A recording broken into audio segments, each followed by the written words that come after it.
Hello guys, in today's video I'm going to show you how to fix black screen on Avowed if you're using Xbox Game Pass.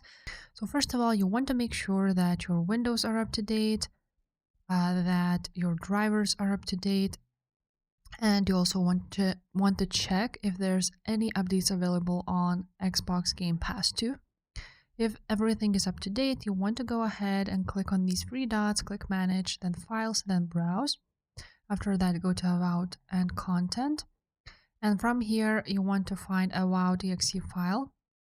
You want to right click on it, go to Properties, go to Compatibility tab, and run this program as administrator, see if the problem persists or not.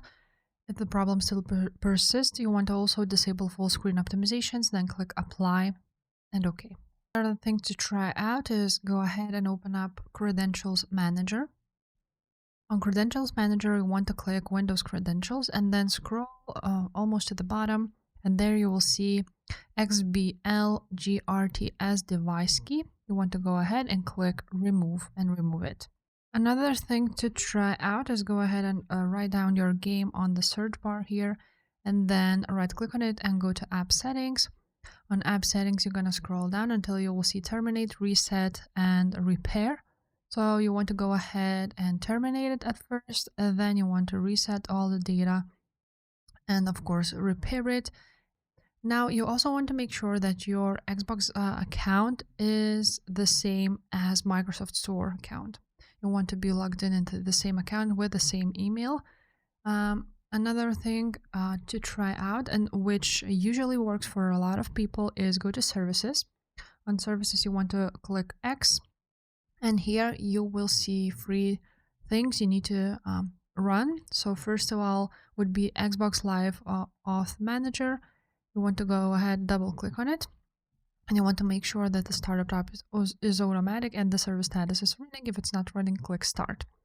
Then the same with Xbox Live Networking Service, so this one. You also want to do the same. And you also want to do the same for Xbox Live Game Save. If it's not running, you're gonna do automatic and start. And that will fix your problem.